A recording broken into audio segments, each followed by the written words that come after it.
প্রিয় শিক্ষার্থী বন্ধুরা, আজকের আলোচ্য বিষয় হচ্ছে হৃদরোগের বিভিন্ন অবস্থা এবং সেক্ষেত্রে আমাদের করণীয়। ঠিক আছে, অর্থাৎ দেখো আমাদের হৃৎপিণ্ড এবং হৃৎপিণ্ডের রিলেটেড যে রোগগুলো আছে সেটা হয় কিভাবে এবং যদি হয়ে যায় সেক্ষেত্রে আমরা কি করব। এখন দেখো আমরা এগুলা পরে আসতেছি। প্রথমে একটা দেখো আমাদের বুকে ব্যথার একটা বক্স দেবে, বুকে ব্যথা অর্থাৎ ওই যে তোমরা একটা গান শুনছো না, বুক চিন চিন করছে হায় মন তো মায় কাছে চায়। ঠিক আছে, এখন এই যে যদি কোনো ব্যক্তি তোমাকে এইভাবে গান শোনায় যে বুক চিন চিন করছে হায় মন তো মায় কাছে চায়, তার বুক চিন চিন করার কারণ অবশ্যই তার কোনো সমস্যা আছে।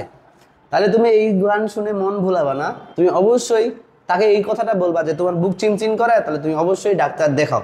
তো দেখো বুকে ব্যথা বা চেস্ট পেইন, নানা কারণে মানুষের বুকে ব্যথা হইতে পারে। সাধারণত মানুষের কাছে বুকে ব্যথার অর্থ হচ্ছে কোনো না কোনো ধরনের হৃদরোগে আক্রান্ত হওয়া, অর্থাৎ বুঝছো কিনা, বুক চিনচিন করা আর বুকে ব্যথা হোক, এইটা যদি হয় তাহলে অবশ্যই তার কোনো না কোনো কি আছে, হৃদরোগে আক্রান্ত আছে। তবে চিকিৎসক অত্যন্ত গুরুত্বের সঙ্গে বিষয়টি আমলে নিয়ে রোগীর কষ্ট উপশমে সচেষ্ট হন। অধিকাংশ ক্ষেত্রে দেখা যায় যে হৃদরোগ সংক্রান্ত বুকে ব্যথা নয়, ব্যথা বিভিন্ন কারণে হয়, অর্থাৎ শুধুমাত্র হৃৎপিণ্ডের জন্য যে বুকে ব্যথা এমনটা না, আর অনেক কারণে বুকে ব্যথা হইতে পারে। দেখো তার কি কারণে বুকে ব্যথা হইতে পারে। প্রথম যে জিনিসটা বলছে যে প্লুরোসিস। কি বলছে? প্লুরোসি। এই যে প্লুরোসি, প্লুরোসি শব্দটার মিনিং মনে রাখবা। আমরা সবাই জানি প্লুরোসি বলতে কি বোঝাচ্ছে, আমরা প্লুরা নাম পড়ছি মনে হয়, প্লুরা বলতো। প্লুরা কি? প্লুরা হচ্ছে ফুসফুসের আবরণকে বলা হয় কি রে? ফুসফুসের আবরণ। ফুসফুসের আবরণকে আমরা কি বলতেছি? প্লুরা। তাহলে ফুসফুস কোথা থাকে? আমাদের বক্ষ গহ্বরে। তাহলে বলছে যে জীবাণু সংক্রমণ যদি ফুসফুসের আবরণে হয় তখন আমরা যেই রোগটা হয়, তখন এই রোগটাকে বলছি আমরা কি? প্লুরোসিস। আর প্লুরোসিস হলে তোমার কোথায় ব্যথা করবে? বুকে ব্যথা করবে। এবার আসো নিউমোনিয়া। মনে করো নিউমো মানে কি রে? বায়ু। নিউমো শব্দটা হচ্ছে কি? বায়ু। ঠিক আছে, তাহলে বায়ু কোথায় থাকে? আমাদের শরীরের মধ্যে ফুসফুসে। এই ফুসফুসে যদি জীবাণু সংক্রমণ হয় তখন সেই রোগটাকে বলছি আমরা নিউমোনিয়া, এবং এটার কারণেও বুকে ব্যথা হইতে পারে। এবার দেখো পালমোনারি এম্বোলিজম। মনে রাখবা এম্বোলিজম মানে হচ্ছে কি? জমাট বাঁধা রক্ত। কি হলো? জমাট বাঁধা। ঠিক আছে, এম্বোলিজম শব্দটা অর্থ হচ্ছে কি? জমাট বাঁধা। এখন ধরো মনে করো যে আমাদের শ্রোণীদেশের নিচে অথবা পায়ের কোন একটা জায়গা আমরা আঘাত পাইছি, এই আঘাত পাওয়ার কারণে ওখানে একটা রক্তপিণ্ড জমাট বাঁধছে। সেই জমাট বাঁধা রক্তটা আমার কোথায় প্রবেশ করছে? ফুসফুসে। এই জন্য এটার নাম বলছে কি? পালমোনারি। তাহলে আমরা বলছিলাম এম্বোলিজম মানে এম্বোলাস শব্দটা থেকে জমাট বাঁধা কোন একটা উপাদান, রক্ত যখন জমাট বেঁধে যায় রক্তনালীর ভিতরে তখন তাকে বলে এম্বোলাস। এই অ্যাম্বুলাস যখন শ্রোণীদেশের নিম্ন অঙ্গের শিরা থেকে জমাট রক্ত ফুসফুসে প্রবেশ করে তখন পার্মানেন্ট ইনফ্রাকশন সৃষ্টি করে, তখন তীব্র বুকে ব্যথা হয়। নর্মালি আমার অ্যালভিওলাসে থাকে কি? রক্ত এবং কি বলে তোমার? বায়ু। কিন্তু এখন তোমাকে একটা জমাট বাঁধা রক্ত গেল তখন অ্যালভিওলাসে প্রবলেম হয়, তখন সেই রোগটাকে বলতেছি আমরা পালমোনারি এম্বোলিজম। এবার কোস্ট্রোকন্ডাইটিস। মনে রাখবা কোস্ট্রো মানে হচ্ছে কি রে? রিবস বা পরশুকা, আর কন্ট্রাইটিস মানে তরুণাস্থি। কন্ট্রো মানে তরু নাস্থি। ঠিক আছে, এখন দেখবা মনে রাখা এখানে একটা জিনিস তোমাকে বোঝাই যে আমাদের যে এই যে দেখো বক্ষপিঞ্জর আছে না, এই বক্ষপিঞ্জর যখন আমরা হচ্ছে ওই যে দৃঢ়তা প্রদান চলন একটা অধ্যায় আছে তোমাদের কঙ্কাল তন্ত্র অধ্যায়টা যখন পড়ো তখন তুমি এগুলো আরো ভালো করে বুঝতে পারবা যে আমাদের স্টারনামের সাথে এদিক থেকে 12টা এদিক থেকে 12টা রিবস আসে যুক্ত হয়, কিন্তু এই রিবসটা একদম সরাসরি যুক্ত থাকে না। স্টারনামের সাথে যুক্ত হওয়ার আগে এখানে একটা তরুণাস্থির সাথে যুক্ত হয়। কি দ্বারা? তরুণাস্থি। কোস্ট্রো মানে রিবস আর তরুণাস্থি মানে তো বুঝোই। ঠিক আছে, তার মানে দেখো আমাদের স্টারনামের সাথে যে পরশুকা এবং পরশুকার সম্মুখে তরুণাস্থির সংযোগ স্থলে যদি প্রদাহ হয় তখন দীর্ঘকালীন কি হইতে পারে? বুকে ব্যথা হইতে পারে। এবার পরশুকার ভাঙ্গন, ধরো তুমি অ্যাক্সিডেন্ট করছো অথবা তুমি এবারে দৌড়ে যাচ্ছ, তোমার বান্ধবী ওই দিক থেকে দৌড়ে আসছে, দুজনের সংঘর্ষের হয়ে তোমার পাঁজর ভাঙে গেছে। ঠিক আছে কি না? এখন বলো যে এইখানে এই যে পাঁজর ভাঙে গেল, তোমার একটা রিবস ভাঙে, তাহলে অবশ্যই ব্যথা করবে না বুকে। তো এখানে বলছো তীব্র বুকে ব্যথা এবং নড়াচড়া এবং কাশি দেওয়া কি হয়ে যায়? কষ্ট হয়ে যায়। স্নায়ুতে চাপ, তারা আমাদের স্নায়ু মূলে বা ঘাড়ে যদি কোনো সময় চাপ পড়ে এই চাপের কারণে কিন্তু আমাদের বুকে ব্যথা হইতে পারে। ঠিক আছে, এবার পিত্ত পাথরি। তোমরা সবাই জানো যে আমাদের এই যে এই জায়গাটাতে আছে আমাদের কি? লিভার। লিভার আমাদের যকৃৎ, পরিপাক অধ্যায়ে পড়ছিলাম যকৃতের নিচে ডান খণ্ডের নিচে একটা আমাদের একটা থলি আছে যার নাম কি? পিত্তথলি। আর এই পিত্তথলিতে থাকে কি? পিত্তরস। যদি এই পিত্তথলিতে পিত্তরস না থাকে কি থাকে? তোমার পাথর হয়ে যায়, তখনও কিন্তু বুকে ব্যথা হইতে পারে। দেখো পিত্তথলিতে পাথর হলে বুক, পিঠ এবং উদরের উভয় পাশে কি হয়? ব্যথা হয়। তাহলে বুকেও ব্যথা হবে, পেটেও ব্যথা হবে, ঠিক আছে। এছাড়া দুশ্চিন্তা এবং আতঙ্কগ্রস্ত, দুশ্চিন্তা অবসন্নতা আতঙ্কগ্রস্ত হলে কয়েক মিনিট থেকে কয়েক দিন বুকে ব্যথা, ঘন ঘন শ্বাস প্রশ্বাসে মাথা ঝিমঝিমানি এবং হতো। দেখছো তোমরা বাংলা সিনেমায় রাজ্জাকরে চিনোনি? বাংলা সিনেমার রাজ্জাক যাকে বলা হয় নায়ক রাজ, ঠিক আছে, বাংলা সিনেমার নায়ক রাজ হচ্ছে কি রাজ্জাক। তিনি একটা রেকর্ড করছে, সেটা হচ্ছে কি মুভিতে হার্ট অ্যাটাকের রেকর্ড। অর্থাৎ দেখো তার মেয়ে একটা ছেলে নিয়ে ভাগেছে, তার ফ্যাক্টরিতে আগুন লাগছে, তার এটা হয়েছে, মানে আলটিমেটলি তার কি কত করে লাগে, অর্থাৎ তার কিছু শুনলেই তার কি হার্ট অ্যাটাক হয়ে যায়, তার হার্টে প্রবলেম হয়। এই হচ্ছে কাহিনী। তো তুমি যদি দুশ্চিন্তা, তোরা হঠাৎ করে আতঙ্কগ্রস্ত হয়ে গেলা, তখন কিন্তু তোমার কয়েক মিনিট থেকে কয়েক দিন পর্যন্ত বুকে ব্যথা থাকতে পারে। অর্থাৎ এই হার্ট অ্যাটাকের রেকর্ড করছে কে? রাজ্জাক। এরকম বাংলাদেশে অনেক রেকর্ড আছে, যেমন জসিম কি পাইছে লটারি, আলমগীর তোমার হচ্ছে কি বলে যে কি বলে ওটাকে, আরে গার্মেন্টসের কাজ করে বিরাট বড় লোক হয়ে গেছে। আর শাকিব খান লিপস্টিকের, তবে বর্তমানে কিন্তু শাকিব খান যথেষ্ট চেঞ্জ হয়েছে, ঠিক আছে। যাই হোক, মুভি গল্প মুভিতে থাকুক, আমরা চলে যাই পড়ায়। এবার বলছে যে আমাদের যে বুকে ব্যথা, এই বুকে ব্যথার তো অনেক কারণ বললাম, তার থেকে সবথেকে কমন, মানুষের সবথেকে বুকে ব্যথার কমন জিনিস হচ্ছে কি কার্ডিওভাস্কুলার রোগ বা হৃদরোগ, ঠিক আছে। দেখো লেখা আছে হৃৎপিণ্ড এবং রক্তনালী রোগকে বলে আমরা কার্ডিওভাস্কুলার রোগ। আমরা যদি কার্ডিওভাস্কুলার রোগ দেখি বা হৃদরোগ দেখি, বলছে হৃৎপিণ্ড, দেখো কার্ডিও মানে হচ্ছে কি হৃৎপিণ্ড, আর ভাস্কুলার মানে কি রে নালী, ঠিক আছে। অর্থাৎ হৃৎপিণ্ড এবং হৃৎপিণ্ডের সাথে সংশ্লিষ্ট যে রক্তনালীগুলো আছে তাদের মধ্যে প্রবলেম হলে যেই রোগগুলো হয় তাদেরকে বলতেছি আমরা কার্ডিওভাস্কুলার রোগ। দেওয়া লেখা আছে হৃৎপিণ্ড এবং রক্তনালীর রোগকে কার্ডিওভাস্কুলার রোগ বলা হয়, কার্ডিওভাস্কুলার রোগকে হৃদরোগও বলা হয়।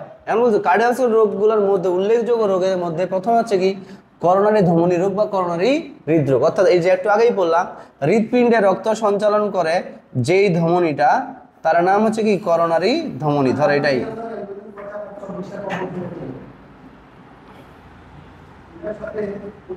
এখানে হচ্ছে আমাদের কি রক্ত পরিবহন করে করোনারি ধমনী। ধর এই করোনারি ধমনীতে আমাদের চর্বি জমছে, এই চর্বি জমার কারণে ঠিক মতো কি হৃৎপিণ্ডে রক্ত যাইতে পারতেছে না, এই ধরনের রোগগুলোকে বলতেছে আমরা করোনারি ধমনী রোগ বা করোনারি হৃদরোগ। এবার দেখো কার্ডিওমেগালি, এই শব্দটার মিনিং বুঝবা। কার্ডিও মানে হার্ট, মেগা মানে কি রে বড়, অর্থাৎ হৃৎপিণ্ড বড় হয়ে যাওয়াকে বলা হচ্ছে কার্ডিওমেগালি।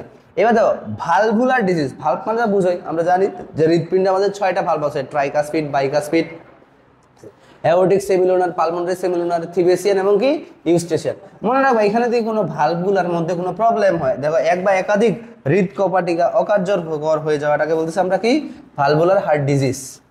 এইবার দেখো আমরা আসি কনজেনিটাল হার্ট ডিজিজ কাকে বলছি।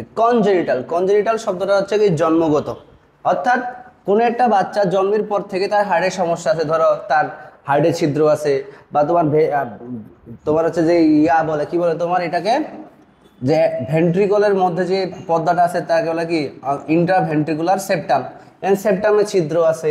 এই ধরনের সমস্যাগুলোকে বলি আমরা কনজেনিটাল, অর্থাৎ জন্মগত হৃৎপিণ্ডের রোগকেই বলতেছি আমরা কনজেনিটাল হার্ট ডিজিজ। এ দেখো পেরিকার্ডিটিস, মনে রাখবা এই যে আইটিআইএস যেখানেই থাকবে সেখানে প্রদাহ, ঠিক আছে। অর্থাৎ পেরিকার্ডিয়াম কি হৃৎপিণ্ডের আবরণ, এই হৃৎপিণ্ডের আবরণে যদি প্রদাহ হয় তাহলে সেটাকে বলতেছি আমরা পেরিকার্ডিটিস। এবার দেখো কার্ডিওমায়োপ্যাথি, কার্ডিও মানে হার্ট, মায়ো মানে পেশি, মায়ো শব্দটার অর্থ হচ্ছে কি পেশি, মায়ো শব্দটা হচ্ছে কি পেশি, তাহলে কার্ডিওমায়োপ্যাথি, তাহলে হৃদ পেশির যখন রোগ হবে তখন সেটাকে বলতেছি আমরা কার্ডিওমায়োপ্যাথি। এছাড়াও রিউমেটিক হৃদরোগ, এটা রিউমেটিক হৃদরোগ, এটা খুবই একটা ভালো কথা তোমাদের একটু সাথে শেয়ার করি, যেহেতু আমি ডাক্তারি পড়ালেখা করি, তোমরা পড়বা ভবিষ্যতে অনেকেই, ঠিক আছে, বা আমরা যারা গ্রাম সাইডে থাকি তাদের মধ্যে এই যে একটা বলছে যে রিউমেটিক হার্ট ডিজিজ, এইটা নিয়ে একটু ভালো করে জানা দরকার, বিশেষ করে যারা গ্রামে কৃষি কাজ করে তাদের জন্য এটা খুব ইম্পর্টেন্ট একটা কথাবার্তা। আমরা নর্মালি দেখা যায় যে কিছু মানুষের জ্বর টর হইলে কি করি, আশেপাশের ওই ফার্মেসি থেকে নাপা কিনে খাই ফেলি, ঠিক আছে কিনা। কিন্তু মনে রাখবা যারা ধরো অনেকদিন ধরে পানিতে আছে বা কাদা মাটিতে কাজ করতেছে, পানি অথবা কাদা মাটি, ঠিক আছে, কাজ করার পরে তার হচ্ছে কি তারা ধানের চারা রোপণ করতেছে, এই ধানের চারা রোপণ করতে করতে তার হচ্ছে জ্বর আসছে, নর্মাল জ্বর, ওষুধ খাইছে, কমতেছে আবার কমতেছে না, 7 দিন বা 1 মাস ধরে জ্বর, পরে ধরো যে অ্যান্টিবায়োটিক খাইছে, খাইয়ে যায় তোমার জ্বরটা সারছে। তো রিউমেটিক হার্ট ডিজিজটা আছে এরকম যে ধরো এক ধরনের ব্যাকটেরিয়া আছে, যেমন স্ট্রেপ্টোকক্কাস। এই স্ট্রেপ্টোকক্কাস নামক এক ধরনের ব্যাকটেরিয়া আছে। এই ব্যাকটেরিয়াগুলো কি করে, কাদামাটি বা নখের মাধ্যমে বা তোমার ভিতরে যায়, তোমার ভিতরে যাওয়ার পরে ধরো এটা জ্বর টর তৈরি করে, তুমি অ্যান্টিবায়োটিক খাইছো বা ঠিকমতো কমছে না বা ঠিকমতো তুমি ডোজ কমপ্লিট করছো না। এই যে স্ট্রেপ্টোকক্কাস ব্যাকটেরিয়াগুলো আছে তারা রক্তের সাথে মিশে তোমার কোথায় চলে যাবে, হার্টে চলে যাবে। হার্টে গিয়ে সে তারপর তোমার যে ভালভ আছে হার্টের ভালভগুলো থেকে তোমার কি করবে, রক্ত শোষণ করবে বা ওইটাকে পানি শোষণ করবে, এতে তোমার হার্ট শুকায় যাবে। ঠিক আছে কি না? এই ধরনের দেখো এটা নর্মাল জ্বর, তুমি মনে করছো নর্মাল জ্বর, কিন্তু এইটা তোমার হার্টে পর্যন্ত ক্ষতি করতে পারে। এই জন্য মনে রাখো তোমার যদি কিছু সমস্যা হয় তোমরা অবশ্যই ভালো ডাক্তার দেখাবে। ধরো 1 মাস থেকে তোমার জ্বর কমতেছে না, কেন কমতেছে না, এর জন্য অবশ্যই তোমার কি দেখানো দরকার, ডাক্তার দেখানো দরকার। ঠিক আছে, তাহলে এটা হচ্ছে রিউমেটিক হার্ট ডিজিজ। কি বলছে রিউমেটিক হার্ট ডিজিজটা, বলছি আমরা কি স্ট্রেপ্টোকক্কাস ব্যাকটেরিয়া দ্বারা সৃষ্ট রিউমেটিক জ্বরের কারণে হৃদপেশি এবং ভালভের রোগ। ঠিক আছে, এছাড়াও দেখো কার্ডিওভাস্কুলার রোগের মধ্যে অন্যতম কারণ হচ্ছে কি করোনারি হৃদরোগ। এখন হৃদপিণ্ডের বড় রক্ত সংবহনকারী করোনারি ধমনী, দেখো করোনারি হৃদরোগ জিনিসটা আমি একটু আগে বলে রাখি, যেটা হৃদপিণ্ড, এই হৃদপিণ্ডকে আমাদের রক্ত সংবহন করে কে, এই যে আমাদের পালমোনারি, এখান থেকে যে ধমনীটা মহাধমনী উঠছে, এখান থেকে ধরো একটা করোনারি আর্টারি আছে, এটার নাম করোনারি ধমনী। ঠিক আছে, এই করোনারি ধমনী, ধরো এটা একটা করোনারি ধমনী, এই করোনারি ধমনীতে যদি কোনো সময় চর্বি জমে তাহলে সেটা হচ্ছে কি রে, ঠিকমতো রক্ত সঞ্চালন করতে পারবে না। আর রক্ত সঞ্চালন করতে না পারার কারণে হৃদপিণ্ডে যদি পর্যাপ্ত পরিমাণে রক্ত যাচ্ছে না, রক্ত না গেলে হৃদপেশিগুলো কাজে সমস্যা হয়। ঠিক আছে কি না? তখন এই রোগগুলাকে বলে আমরা করোনারি হৃদরোগ। ঠিক আছে, তাহলে মেইন কারণ ধমনী গাত্রে চর্বি জমার কারণ। ঠিক আছে, দেখো হৃদপিণ্ডের রক্ত সরবরাহকারী করোনারি ধমনী সংকীর্ণতার ফলে হৃদপেশিতে পুষ্টি এবং অক্সিজেন সরবরাহ বাধাগ্রস্ত হলে যে অবস্থার সৃষ্টি হয় তাকেই বলা হয় করোনারি হৃদরোগ।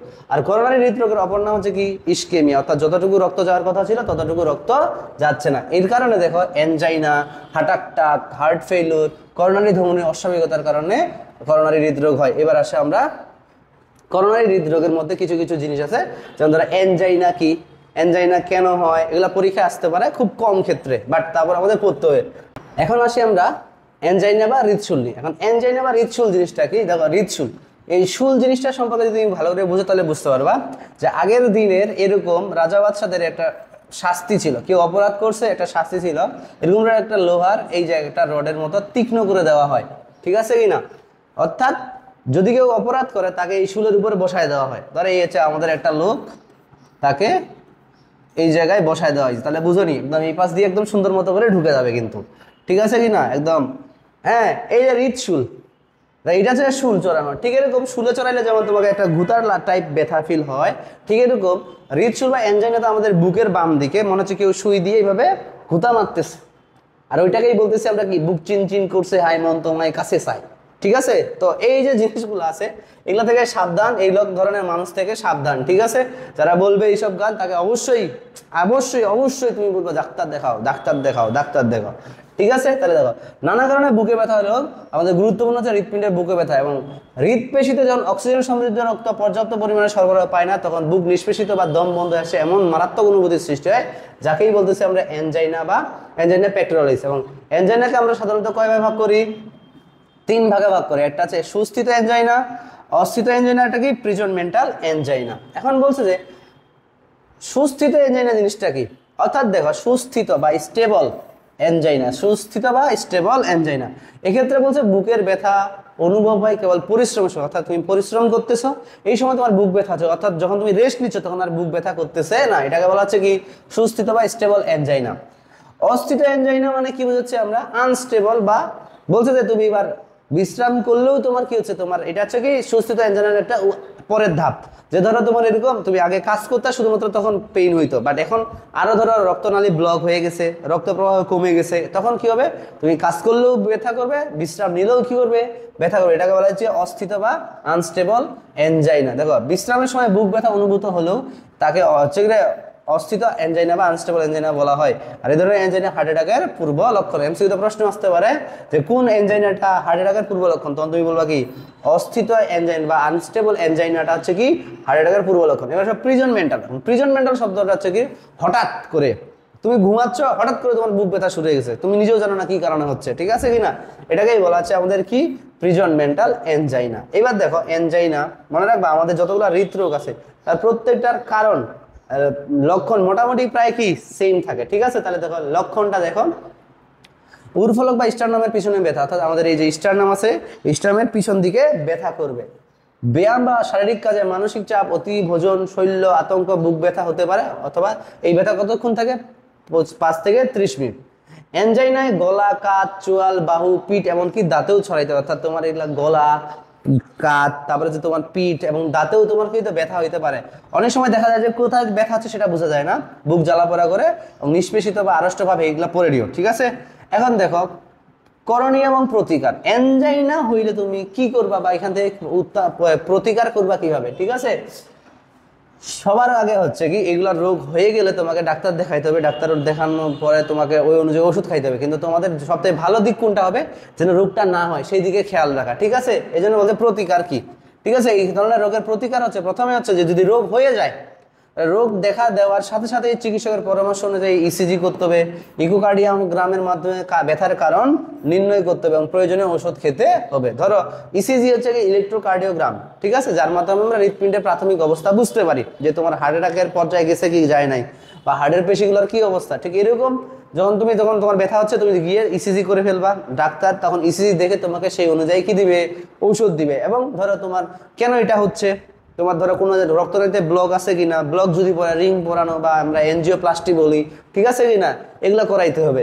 এরপর দেখো এটা গেল কি রোগের অবস্থা অনুযায়ী চিকিৎসক অপারেশন অথবা এনজিওগ্রামের পরামর্শ দেন। অর্থাৎ তোমার তোমরা তো জানোই যে হৃৎপিণ্ডে যখন রক্ত সঞ্চালন কমে যায়, অর্থাৎ করোনারি ধমনীতে যখন প্লাক জমে, তখনই তো মনে করো তোমার কি হয়, রোগটা হয় নাকি। তাহলে যদি কম প্লাক জমে তাহলে আমরা রিং বসায় আমরা কি করতে পারি, এটা রোগ প্রতিরোধ করতে পারি, সমস্যা নাই। বাট যদি অনেক বেশি ব্লক হয়ে যায় তখন কিন্তু অপারেশন করা লাগে, যাকে আমরা বলি বাইপাস, করোনারি বাইপাস সার্জারি, ঠিক আছে। এছাড়াও এগুলো হচ্ছে কি রোগ হয়ে গেলে, এবার রোগ যেন না হয় সেটা করতে ধূমপান মদপান করতে হবে, ধূমপান মদপান পরিহার করতে হবে, ঠিক আছে। নিয়মিত পরিমিত ব্যায়াম হাঁটাচলা করতে হবে, তারা সুষম বা হৃদবান্ধব খাবার খেতে হবে, ডায়াবেটিস, রক্তচাপ, কোলেস্টেরল নিয়ন্ত্রণে রাখা ইত্যাদি অবস্থা অবলম্বনকে অ্যাঞ্জাইনার ব্যথার সম্ভাবনা কমে, ঠিক আছে। অর্থাৎ তুমি তেল চর্বি জাতীয় খাবার খাবে না, যেটার কারণে আরো বেশি প্লাকটা তোমার বড় হয়, এইগুলো তোমাকে মাথায় রাখতে হবে। এবারে চলে যাও আমরা হার্ট অ্যাটাক করবো, কি করবো, হার্ট অ্যাটাক, ঠিক আছে। তো হার্ট অ্যাটাক বা হার্ট অ্যাটাক এটা নিয়ে একটা গল্প বলি তোমাদের। আমি যখন ক্লাস 3-তে পড়তাম তখন আমাদের গ্রামের যে স্কুল ছিল সাটবারাউলিয়া সরকারি প্রাথমিক বিদ্যালয়, উচ্চ এখন বলতেছি, এই স্কুলে একজন হেড টিচার ছিল যার নাম গজেন স্যার। এই গজেন স্যারের মানে হঠাৎ করে মানে সমস্যা হয়েছে অনেকদিন ধরে। তো আমরা কি করছিলাম, তো আমাদের গ্রামের বা ওই স্কুলে যত স্টুডেন্ট আছে তারা সবাই একদিন স্যারের দেখতে গেছি, কেউ লিচু, কেউ দুধ, যে যায় যেটা পারছি সেটা নিয়ে গেছি। তো স্যারের সাথে দেখা করে আসার পথে আমার বাবা আমাদের জিজ্ঞাসা করতেছিল যে তোমাদের গজেন স্যারের কি হয়েছে। তো আমার একটা বান্ধবী বলে উঠে কি স্যারের হার্ট অ্যাটাক হয়েছে, ঠিক আছে। এই জন্য আমরা হার্ট অ্যাটাক বলতেছি, হার্ট অ্যাটাক, ঠিক আছে। এখন হার্ট অ্যাটাক কি, প্রথম কথা হচ্ছে যে এই যে সেম জিনিস angina, heart attack, heart failure প্রত্যেকটা জিনিসের কারণ সেম, ঠিক আছে কিনা। ধরো আমরা যেটা কারণ দেখাইতে যাই, ওই যে দেখো ধরো এরকম আমাদের এটা একটা রক্তনালী, করোনারি একটা রক্তনালী। এই রক্তনালীতে আগে থেকে চর্বি জমছে, এই চর্বি জমার কারণে রক্তনালী কি হয়ে গেছে, সরু হয়ে গেছে, কি হয়ে গেছে, রক্তনালী সরু হয়ে গেছে। যখন এখানে আসে এই রক্তকণিকাগুলা ধাক্কা খায় তখন অনুচক্রিকা ভেঙে যায়, অনুচক্রিকা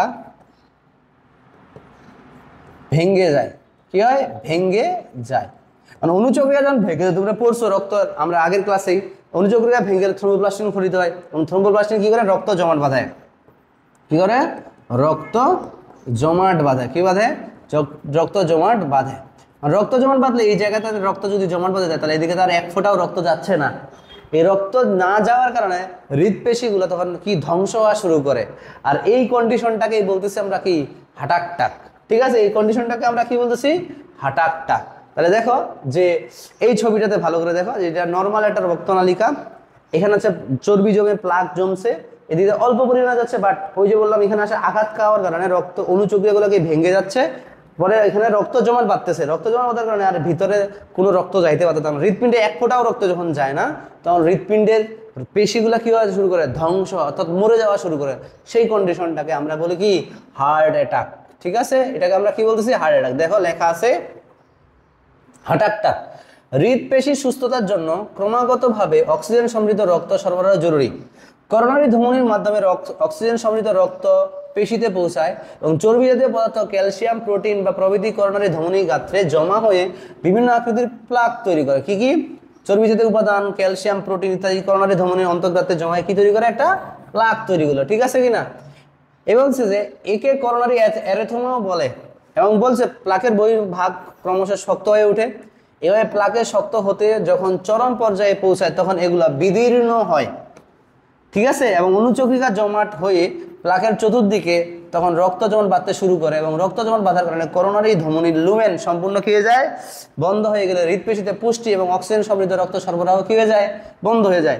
ফলে হৃদপেশি ধ্বংস হয়ে মরে যায়, মারাত্মক পরিস্থিতির সৃষ্টি করে। প্রচলিত এটাকে হার্ট অ্যাটাক বলা হয়।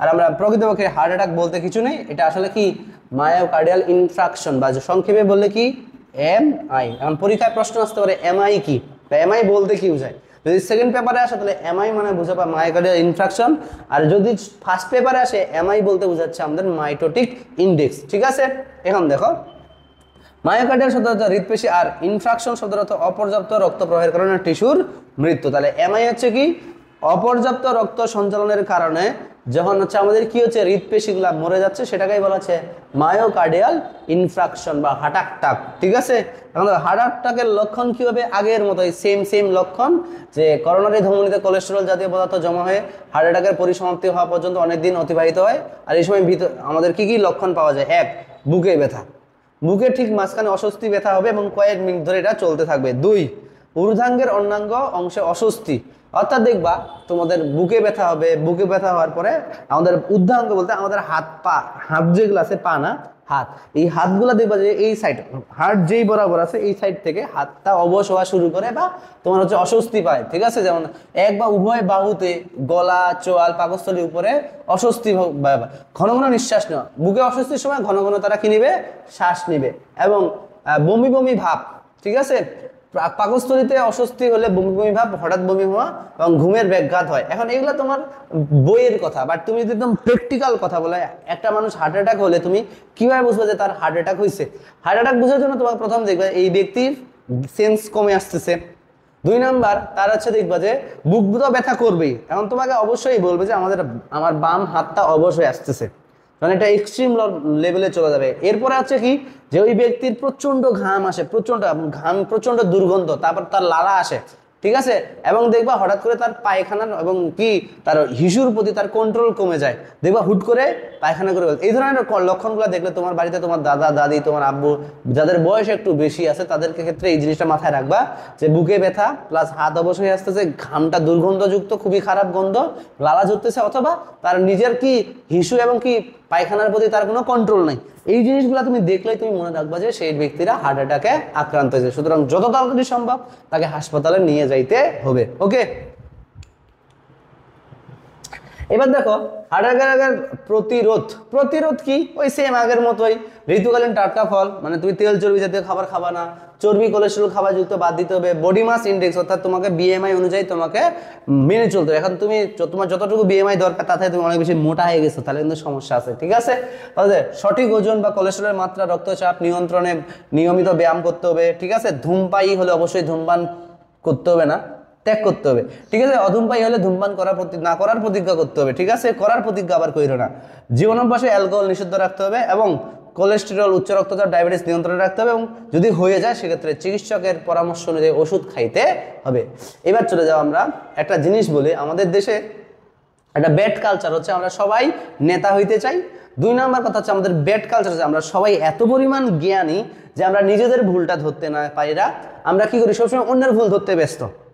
এই দুনিয়াতে বলবো না, বাট আমি যতটুকু দেখছি আমাদের বাঙালির একটা সমস্যা আছে কি, আমরা নিজেদের ভুল কম ধরি, আরেকজনের ভুল ধরতে বেশি ব্যস্ত থাকি। ঠিক আছে, এই যে ধরো তুমি দেখবা একটা কি বলে, এই যে হাসপাতালগুলোতে যায় নর্মাল একটা সাংবাদিক, ও বেটা জীবনে মেডিকেল নিয়ে পড়ে নাই, জীবনে মেডিকেলের পড়ালেখা নেই, কোন জায়গায় কোন সত্যি হে কি জানে, হে তো জানে না। তখন হঠাৎ করে একদিন ক্যামেরা নিয়ে হাসপাতালে গেছে, গিয়ে বলবে এরকম যে আমরা হচ্ছে ডায়রিয়া রোগীকে কেন কলেরার স্যালাইন দিছি। আরে বাবা, ডায়রিয়া রোগীকে কলেরার স্যালাইনই দেওয়া হয় বেশিরভাগ, ডায়রিয়ার আলাদা করে কোনো স্যালাইন নাই। ঠিক আছে, ডায়রিয়া রোগীকে কলেরার স্যালাইন দেওয়া হয়। দেখবে এরকম করে নিউজ আসছে যে ডায়রিয়া রোগীকে কলেরার স্যালাইন দেওয়া হয়েছে। ঠিক আছে কিনা, তারা এটা কে বুঝাবে যে ডায়রিয়া রোগীকে কলেরার স্যালাইনই দেওয়া হয়। ঠিক আছে, এবং পরের কথাটা হচ্ছে যে ওরা লিখবে এরকম হার্ট স্ট্রোক করছে। আরে বাবা, হার্ট স্ট্রোক করছে, ব্রেন অ্যাটাক করছে, এরা বুঝানোর দরকার যে হার্ট স্ট্রোক করে না, হার্ট অ্যাটাক করে। আর স্ট্রোক হয় কোথায়? মস্তিষ্কে। এই জন্য তোমাদের এখানে একটা কনফিউশন দূর করে ফেলো যে হার্ট অ্যাটাক আর স্ট্রোক হয় কোথায়? ব্রেইনে। ঠিক আছে, ব্রেন স্ট্রোক। তাহলে হার্ট অ্যাটাক এবং ব্রেন স্ট্রোকের মধ্যে পার্থক্য কোথায়? তো হার্ট অ্যাটাক তো আমরা পড়ে ফেললাম যে করোনারি ধমনীতে যদি রক্ত চলাচল বন্ধ হয়ে যায় তখন দেখা যায় যে হৃৎপেশি হচ্ছে কি পুষ্টি এবং অক্সিজেনের অভাবে মারা যায়, সেটা বলে কি হার্ট অ্যাটাক। ঠিক এরকম স্ট্রোকের ক্ষেত্রে যে জিনিসটা হয় সেটা হচ্ছে কি, যদি আমাদের মস্তিষ্কের রক্ত সংবহনকারী কোনো ধমনীর ভিতরে রক্ততঞ্জন বা ব্লকেজ সৃষ্টি হয়, তখন রক্তনালী ছিঁড়ে গিয়ে দুর্ঘটনা হয়, তখন তাকে স্ট্রোক বলা হয়। আমি একটু ভালো করে বলে নিই স্ট্রোকের ব্যাপারটা। স্ট্রোক, ঠিক আছে, স্ট্রোক এক্ষেত্রে যে ঘটনাটা ঘটে, আমাদের যে মস্তিষ্ক আছে, এই মস্তিষ্কে যে রক্ত সরবরাহ করে, এই রক্ত সরবরাহকারী নালীতে যদি আমাদের প্লাক জমে, তখন দেখবা হচ্ছে কি রক্ত ঠিকমতো মস্তিষ্কে যাচ্ছে না। মস্তিষ্কের প্রধান খাদ্য হচ্ছে গ্লুকোজ। গ্লুকোজ যদি সে ঠিক মতো না পায়, তাহলে তো সে কাজ করা কি করে দিবে? বন্ধ করে দেবে। অথবা এরকম হয়েছে যে আমাদের রক্ত এখানে আমাদের হৃৎপিণ্ডে অনেকগুলো অসংখ্য ছোট ছোট নালী রক্ত পরিবহন করে। এই ধরো অনেক প্রেশার, রক্তের প্রেশার অনেক, এবং এই রক্তনালীগুলো অনেক চিকন এবং পাতলা। এটা হওয়ার কারণে যখন এখানে প্রেশার মানে ব্লাড প্রেশার, হাইপার টেনশন, তোমার অনেক টেনশন বাড়ে গেছে, এই সময় তোমার রক্তনালী হঠাৎ করে একটা ছিঁড়ে যেতে পারে। ছিঁড়ে গেলে ওখানে আবার কি হবে? রক্তটা বাইরে বের হয়ে এসে রক্ত জমাট বাঁধবে বা ক্লটিং হবে। আর রক্ত ক্লটিং হয়ে গেলে তোমার কি হচ্ছে? আবার রক্ত চলাচল বন্ধ হয়ে যাবে। সেক্ষেত্রেও স্ট্রোক হতে পারে। স্ট্রোক দুই প্রকার, একটা হচ্ছে কি ইসকেমিক, আর এটা হচ্ছে কি হেমোরেজিক। আর এটা হচ্ছে কি হেমোরেজিক। তাহলে ইসকেমিক কাকে বলতেছি? ইসকেমিয়া শব্দটার মনে রাখবা, পর্যাপ্ত পরিমাণে অক্সিজেন সাপ্লাই পায় নাই, অর্থাৎ রক্তনালীতে যে ব্লক হয়েছে, এই ব্লক হওয়ার কারণে তোমার হচ্ছে কি রক্তনালীতে মস্তিষ্কে রক্ত সরবরাহকারী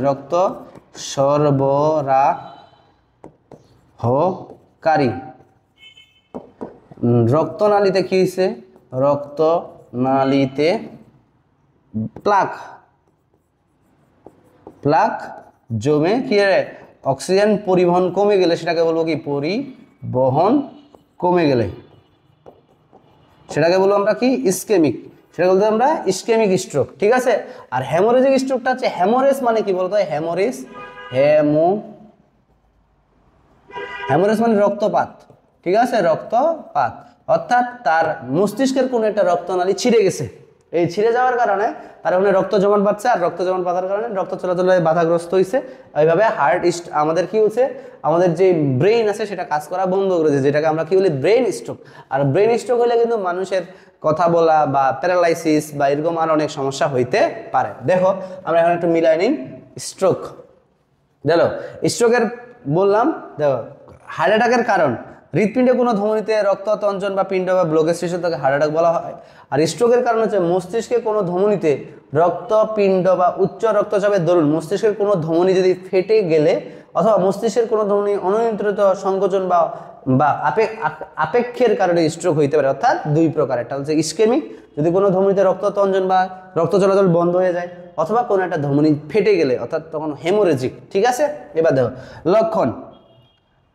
হার্ট অ্যাটাকের ফলে বুকের মাঝখানে অসহ্য চাপ বা অস্বস্তি, বুকে প্রচণ্ড ব্যথা, শ্বাসকষ্ট, দমবদ্ধ, শীতল হওয়া, এমনকি মৃত্যু পর্যন্ত হইতে পারে। আর স্ট্রোকের ফলে স্মৃতিভ্রম, অর্থাৎ তার মস্তিষ্ক কাজ করতেছে না, সে মনেও রাখবে কেমনে। বাকলোভ, অর্থাৎ কথা বলতে পারতেছে না। চেতনা লোভ, অর্থাৎ সে কোনো কিছু একদম কোমাতে চলে গেছে। ঠিক আছে, প্যারালাইসিস, হাত পা নড়াইতে পারতেছে, নাক মুখ দিয়ে রক্ত খরণ এবং মুখ বাঁকা হয়ে আসা। ঠিক আছে, এমনকি আকস্মিক মৃত্যু পর্যন্ত হইতে পারে। এগুলো হচ্ছে স্ট্রোকের লক্ষণ। চিকিৎসা অবশ্যই ডাক্তারের পরামর্শ অনুযায়ী ওষুধ সেবন করতে হবে। এছাড়া এনজিওপ্লাস্টি এবং বাইপাস সার্জারি ইত্যাদি হলো হার্ট অ্যাটাকের চিকিৎসার সুব্যবস্থা। ঠিক আছে, এখন ধরো ডাক্তারের পরামর্শ কার্যকর ওষুধ সেবন করা, আর প্যারালাইসিসের ক্ষেত্রে অবশ্যই ফিজিওথেরাপি নেওয়া ইত্যাদি হলো স্ট্রোকের চিকিৎসা। দেখবা গ্রামে অনেক ব্যক্তি স্ট্রোক করে পড়ে গেছে, তার হাত পা অচল হয়ে গেছে, তখন তাকে ঝাড়ফুঁক, ছু মন্তর ছু কালা বিলের ধলাগু, ছু মন্তর ছু কালা বিলের ধলাগু, এরকম করে তাকে অনেক ট্রিটমেন্ট হয়। অর্থাৎ তাকে যদি আমরা এই ট্রিটমেন্ট না দিয়ে তাকে শুধু নিজেরাই বাড়িতে তেল মালিশ করে সুন্দর করে ফিজিওথেরাপি দেই, তাহলে তাতেও কিন্তু তার অনেকটা প্যারালাইসিস কমে যেতে পারে, ঠিক আছে কিনা? তবে সব ক্ষেত্রে কমে না, কিন্তু ওই যে বলে না, ধরো একটার কম স্ট্রোক হয়েছে, মানে স্ট্রোকের পরিমাণটা অনেক বেশি না, তো তার হাত পা প্রথম দিকে অবশ্যই, বাট পরবর্তীতে সে ঠিক হয়ে গেছে, কিন্তু ওষুধ খায়, এটা তো একটা দীর্ঘমেয়াদী প্রসেস। কারণ তুমি কালকে হাত পা তোমার প্যারালাইসিস, তুমি কালকে সুস্থ হবা না, ঠিক আছে কিনা? তো এটা একটা দীর্ঘমেয়াদী, যারা সুস্থ হয় অনেক সময় লাগে। তো দেখা যায় যে আমাদের ডাক্তারের কাছে আসে, প্রথমে হয় না, পরে যারা চায় কথায় ঝাড়ফুঁক করতে, আর ঝাড়ফুঁক করতে গিয়া তোমার পা টিপতে, সেই 6 মাস পরে সে একদিন ভালো হয়েছে, তখন ক্রেডিট নিল কে? ক্রেডিট নিল হচ্ছে ওই ঝাড়ফুঁকওয়ালা, অর্থাৎ ঝড়ে বক মরে ফকিরের কেরামতি বাড়ে। তো এগুলো একটু ভালো করে মাথায় রাখতে হবে, এগুলো সব কিছু ভোকাস জিনিস, ঝাড়ফুঁক, ঠিক আছে? এবার লাস্ট আমাদের যে হৃদরোগটা আছে সেটা হার্ট ফেইলুর। হার্ট ফেইলুর মানে মনে রাখবা যে হৃৎপিণ্ড যতটুকু পাম্প করার কথা, মানে যতটুকু অক্সিজেন পাম্প করার কথা, ঠিক সেই পরিমাণ অক্সিজেন পাম্প করতে পারতেছে না, এই ধরনের রোগটাকে বলে। দেখো হৃৎপিণ্ড যখন দেহের চাহিদা অনুযায়ী পর্যাপ্ত পরিমাণ রক্তের যোগান দিতে পারে না, তখন হার্ট ফেইলুর বলে। অনেক সময় হচ্ছে আমাদের কি হয়, হৃৎপিণ্ডের ঠিকমতো পরিপূর্ণ হতে না পারায়, কখনো হৃৎপ্রাচীরে যথেষ্ট শক্তি না থাকায় এমনটি হইতে পারে। দেখো হার্ট ফেইলুরের কারণ হার্ট অ্যাটাক বা মায়োকার্ডিয়াল ইনফ্রাকশন, অর্থাৎ তোমার হার্ট অ্যাটাক হয়েছে, তখন তোমার হার্ট কাজ করা বন্ধ করে দিয়েছে বা কমে গেছে, এটাকে হার্ট ফেইলুর বলতে পারো। উচ্চ রক্তচাপ বা হাইপার টেনশনের জন্য, এবার ধরো হৃদকোপাটিকার রোগ, যেমন ধরো তোমার স্টেনোসিস হয়ে গেছে। স্টেনোসিস মানে কি? তোমার হচ্ছে ভালভগুলাতে সরু হয়ে গেছে, সরু, তোমার ঠিকমতো রক্ত পরিবহন করতে পারতেছে না, এই কারণে হার্ট ফেইলুর হতে পারে। ইসকেমিক হৃদরোগ হলে, হৃদস্পন্দনের ছন্দপতন হলে, অতিমাত্রায় রক্ত শূন্যতা, অর্থাৎ তোমার শরীরে রক্তই নাই, হৃদপিণ্ডটা বের করবেটা কি, ঠিক আছে কি না? ধূমপান মদপানের জন্য এগুলো পড়ে নিবা। হার্ট ফেইলুরের লক্ষণ সবগুলাই সেম। দেখো সক্রিয় নিষ্ক্রিয় ঘুমের মধ্যে শ্বাসকষ্ট হয়, সাদা বা গোলাপি রঙের রক্তমাখানো মিউকাযুক্ত কাশি বা ফোঁস শ্বাস নেওয়া, শরীরের বিভিন্ন জায়গায় টিস্যুতে তরল জমে ফুলে ওঠা, এগুলো পড়ে নিবা, ঠিক আছে? আর হার্ট ফেইলুরের প্রতিকার কি? ওই সেম আগের মতোই। হৃদরোগ সম্পর্কে সতর্কতা অবলম্বন, উচ্চ রক্তচাপ, উচ্চ কোলেস্টেরল নিয়ন্ত্রণ রাখা, অতিরিক্ত কোলেস্টেরলযুক্ত খাবার বর্জন করা, নিয়মিত ব্যায়াম করা, ধূমপান মদপান করা, ঠিক আছে, ডাক্তারের পরামর্শ অনুযায়ী ওষুধ সেবন না করা, এগুলোই হচ্ছে তোমার কি হার্ট ফেইলুরের প্রতিকার, ঠিক আছে? তাহলে এই যে জিনিসগুলো তোমাকে ভালো করে পড়তে হবে। একবার তোমরা পড়ে নিবা, পরীক্ষা আসতে পারে। হার্ট ফেইলুরের কারণ, লক্ষণগুলো বর্ণনা করো, হার্ট ফেইলুরের প্রতিকার কি, হার্ট অ্যাটাকের লক্ষণগুলো কি, হার্ট অ্যাটাকের প্রতিকারের নিয়ম কি, এগুলো তোমরা একটু পরীক্ষায় আসতে পারে, তবে খুব কম আসছে। এবার দেখো আমরা পালমোনারি করোনারি হৃদরোগের ঝুঁকি এবং সৃষ্টিকারী উপাদান, রিস্ক ফ্যাক্টর কি কি, অর্থাৎ কি কি কারণে আমাদের হৃদরোগের ঝুঁকিটা বাড়ে যায়, কি কি কারণে হৃদরোগের ঝুঁকিটা বাড়ে যায়, ঠিক আছে? বয়স, মনে রাখবা বয়স বাড়ার সাথে সাথে ধমনীগুলো অটোমেটিক শুরু হয়ে আসে। অটোমেটিক শুরু হয়ে আসলে আমাদের কি হয়, রক্ত চলাচল কমে যায়, রক্ত চলাচল কমে গেলে আমাদের হৃদরোগের ঝুঁকি বাড়ে। লিঙ্গ, পুরুষদের সাধারণত হৃদরোগের ঝুঁকি থাকে, মহিলাদের কম থাকে, তবে মেনোপজের পর ওদেরও আবার ঝুঁকি বাড়ে যায়। এটার কারণ কি? আমরা আগেই পড়ছি, যে তোমরা 9-10-এ পড়ছো যে পুরুষদের থাকে এলডিএল, লো ডেনসিটি লিপোপ্রোটিন। কি বললাম আমি? পুরুষদের থাকে কি, পুরুষদের যে কোলেস্টেরলটা আছে তার নাম কি এলডিএল, যেটা একটা ক্ষতিকর কোলেস্টেরল, যেটা হৃদরোগের ঝুঁকি বাড়ায়। কোলেস্টেরল এটা হৃদরোগের কি করে? ঝুঁকি বাড়ায়। আর মহিলাদের থাকে কি এইচডিএল বা হাই ডেনসিটি লিপোপ্রোটিন, যেটা আবার হৃদরোগের ঝুঁকি কমায়। এই জন্য মহিলাদের হচ্ছে কি হয়, হৃদরোগ কম হয়, পুরুষদের হৃদরোগ বেশি হয়, ঠিক আছে? এছাড়াও দেখবা পারিবারিক ইতিহাস, ঠিক আছে, পারিবারিকতা, তো তোমার বাবা মা তাদের হচ্ছে কি আছে, হার্ট অ্যাটাক আছে বা হার্টের সমস্যা আছে বা যে কোনো একটা হার্ট রিলেটেড রোগ আছে, তাহলে তোমারও হওয়ার সম্ভাবনা আছে।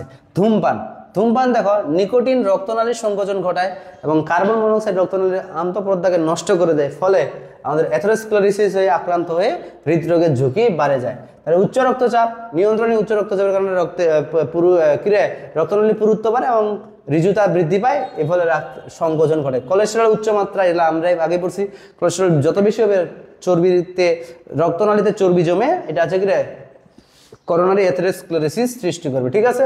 ডায়াবেটিসের কারণে হৃদরোগের ঝুঁকি বাড়ে। স্থূলতা, অর্থাৎ স্বাভাবিকের চেয়ে ওজন যখন বেশি হবে, শারীরিক নিয়ন্ত্রণ এবং বিকিরণ চিকিৎসা, অর্থাৎ ক্যান্সার চিকিৎসায় ব্যবহৃত রেডিয়েশনের জন্য কিন্তু তোমার কি হতে পারে, হৃদরোগের ঝুঁকি বাড়তে পারে। এগুলো এইভাবে মনে রাখবা যে কি কি আছে, তাহলে হচ্ছে কি বয়স, লিঙ্গ, পারিবারিক ইতিহাস, ধূমপান, এগুলো হচ্ছে তোমার কি হৃদরোগের একটা ঝুঁকি বাড়ায়। এবার আমরা একটা খুব ইম্পর্টেন্ট জায়গা বলতেছি, যেটা এমসিকিউ এর জন্য খুবই ইম্পর্টেন্ট, বিশেষ করে মেডিকেল এমসিকিউ এর জন্য, ঠিক আছে? যে হৃদরোগ নির্ণয়, হৃদরোগ নির্ণয় আমরা কি কি যেভাবে হৃদরোগ নির্ণয় করতে পারি। তাহলে প্রথম কথা হচ্ছে যে চিকিৎসক কিছু লক্ষণ দেখে বুঝতে পারে যে তার হার্টবিটের হার বৃদ্ধি পাইছে, হৃদপিণ্ডের অস্বাভাবিক শব্দ পাওয়া যায়, পা ফুলে যায়, ঘাড়ের শিরা ফুলে যাওয়া, যকৃৎ বড় হয়ে যাওয়া ইত্যাদি হচ্ছে দেখে তিনি সহজেই বলতে পারে যে এই রোগটা হৃদপিণ্ডের জন্য হয়, ঠিক আছে? এবার দেখো আমরা তো স্পেসিফিকভাবে জানতে হবে কী হয়েছে। এটা জন্য প্রথমে আমাদের কী হতে এক্সরে, এক্সরে করানোর মাধ্যমে হৃদপিণ্ডের অবস্থা জানা যায়। এবার আমরা করি ইসিজি, ইসিজি পূর্ণরূপ হচ্ছে ইলেকট্রোকার্ডিওগ্রাম, ঠিক আছে? ইসিজির মাধ্যমে আমরা রোগের প্রাথমিক রোগ নির্ণয় করতে, অর্থাৎ হার্ট অ্যাটাক হয়েছে কিনা বা হার্ট অ্যাটাক হয়েছে কিনা সেটা আমরা প্রাথমিকভাবে বুঝতে পারি কিসের মাধ্যমে? ইসিজি। এবার ইটিটি, এক্সারসাইজ টলারেন্স টেস্ট, দেখবা হৃদপিণ্ডের কার্যক্ষমতা। তোমরা অনেকেই দেখছো যে যখন কোনো একটা ফুটবলার বা কোনো একটা অ্যাথলিট যখন হচ্ছে তোমার কি খেলা অনেকদিন থেকে খেলে নাই, হঠাৎ করে খেলতে যায়, তাহলে তার হৃদপিণ্ডের অবস্থা দেখা যায়। দেখবা একটা ফুটবলার এই টিম থেকে আরেক টিমে বিক্রি হয়েছে, দেখবা তখন তাকে অনেকগুলো জিনিস লাগায়, তাকে এক্সারসাইজ কি করা হয়, টলারেন্স টেস্ট করা হয়, অর্থাৎ তার হৃদপিণ্ডের কার্যক্ষমতা এখন ভালো আছে কি ভালো নাই সেটা জানার জন্য আমরা কি করি? ETT, exercise tolerance test. এবার দেখো রক্তের বিএমপি, আবার মনে রাখো না যেটা যে বাংলাদেশ ন্যাশনাল পার্টি, ঠিক আছে? এটা মনে রাখবা ব্রেন নাইট্রিউট্রাইট পেপটাইড। এটার মাধ্যমে আমরা হার্ট ফেইলিউর সম্পর্কে নিশ্চিত হই। হার্ট ফেইলিউরের জন্য কোনটা করা হয় টেস্ট? বিএনপি, করোনারি অ্যাঞ্জিওগ্রাম, অর্থাৎ তোমার কোনো একটা রক্তনালীতে ব্লক আছে কিনা এটা দেখার জন্য আমাদের রক্তনালী কেটে ভিতরে ক্যামেরা ঢুকায় আমরা যখন দেখি সেটাকে বলা হচ্ছে করোনারি অ্যাঞ্জিওগ্রাম। এর সাথে হৃদপিণ্ডের রক্তনালীতে কোনো ব্লক আছে কিনা তা দেখা হয়, ঠিক আছে? এটা তো হৃদপিণ্ডের পেশির অবস্থা জানার জন্য আমরা কি করি? এমআরআই। তোমার পেশিগুলো মরছে কি মরে নাই এটা দেখার জন্য আমাদের কি করা লাগে? এমআরআই। উচ্চ রক্তচাপ এবং রক্তের শর্করা এবং চর্বির পরিমাণ নির্ণয়ে পরীক্ষা করে হৃদরোগ সম্বন্ধে, এবং সবথেকে ভালো কথা হচ্ছে হার্ট অ্যাটাক নির্ধারণ নিশ্চিত হওয়ার জন্য একটা টেস্ট করে, যার নাম হচ্ছে কি troponin I test. Troponin I যদি পজিটিভ হয় তাহলে বুঝতে হবে তার হার্ট অ্যাটাক হয়েছে, আর যদি ট্রোপোনিন আই নেগেটিভ হয় তাহলে তুমি বুঝতে হবে তার হার্ট অ্যাটাক হয়নি, অন্য কোনো সমস্যা হয়েছে, ঠিক আছে? তাহলে এই হলো আমাদের হৃদপিণ্ডের যে সংবলিত বা হৃদপিণ্ড সংবলিত যে রোগগুলা বা করোনারি হৃদরোগ, ঠিক আছে? এখান থেকে প্রশ্ন আসতে পারে প্রত্যেকটা রোগের কারণ, লক্ষণ এবং প্রতিকার, এই কয়টা জিনিস তুমি ভালো করে পড়ে রাখবা। ধন্যবাদ সবাইকে।